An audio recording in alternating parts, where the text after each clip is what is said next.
Imagine him saying that the only way Mayor Adams is going to assist in immigration, which I was calling for since 2022, is if you drop the charges. That's quid pro quo. That's a crime. If he doesn't come through, I'll be back in New York City, and we won't be sitting on the couch. I'll be in his office, up his butt, saying, "Where the hell is the agreement we came to?" What agreement?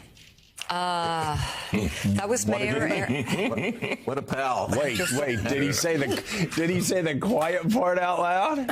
What? The agreement we had? And the agreement. was, the what? Without so prejudice. Yeah. Okay, that was Mayor something. Eric Adams, and borders. You don't see that every day, do you? You don't see that every day. Remember the administration threatening the mayor of New York City, who has just gotten his criminal charges dropped. And everyone okay with it in the conversation.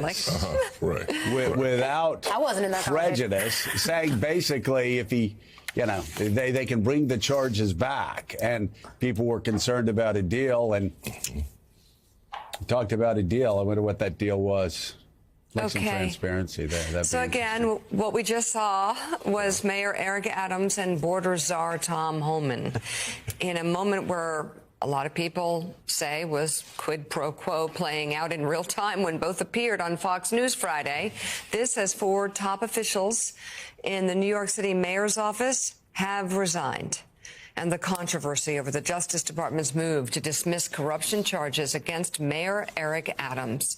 The city's first deputy mayor and 3 other deputy mayors all announced they would leave City Hall yesterday, a significant blow to Adams as the officials oversee much of the operations of the city's government.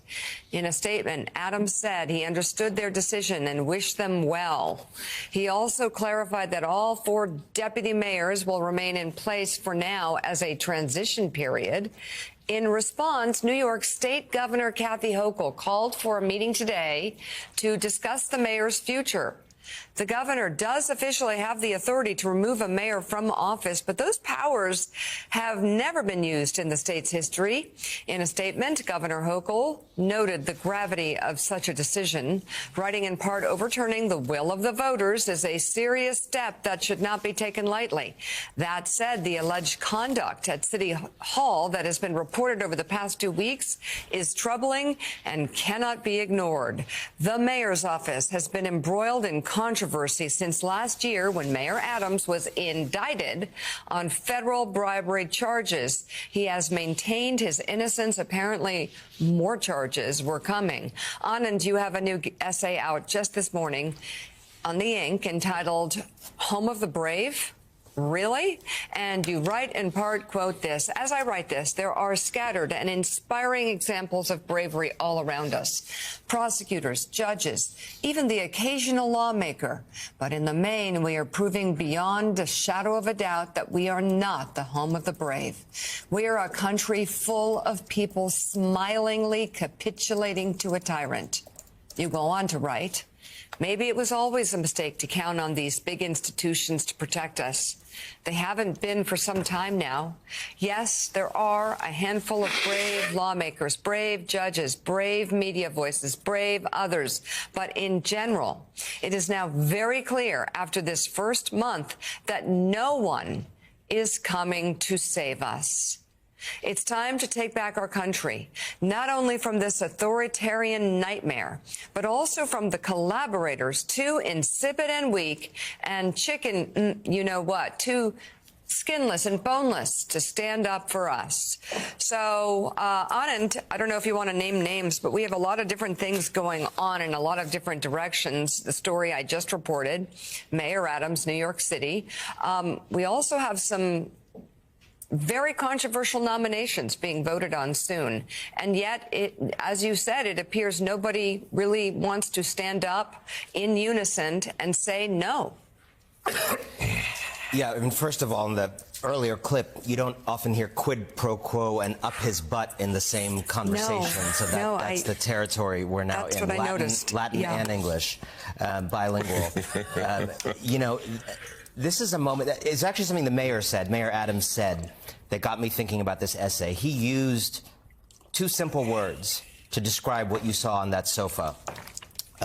He said, "I'm collaborating.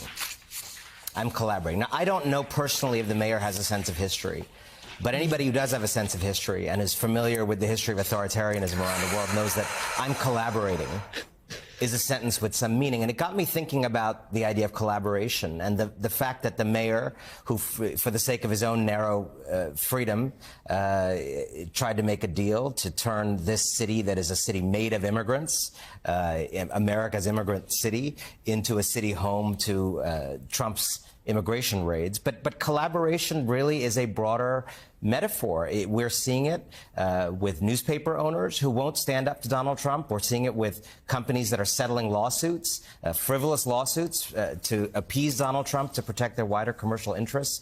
We're seeing it with so many in the Democratic so-called opposition, where, except for a few exceptions like Senator Chris Murphy and AOC and others, most Democratic lawmakers turn out to have no spine, but that was not disclosed on their medical forms. And we're just seeing again and again and again, with these scattered exceptions that are very important, some prosecutors and others, we're seeing that we're just not that brave a country in our core. And I think it's it's a different self-image than the self-image we have. I think Americans think of themselves as brave. We think of ourselves as the country that stood up to authoritarianism and fascism in World War II and saved Europe. We think of ourselves as a country full of spine.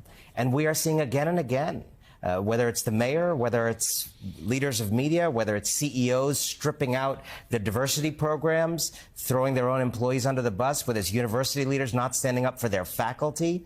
This is a country going boneless. And it's time, I think, for regular people to stand up, as they did yesterday in these 50-51 protests across the country. It is time for regular people to stop counting on people with too much, I guess, skin in the game to be brave. I think the bravery is going to come from below.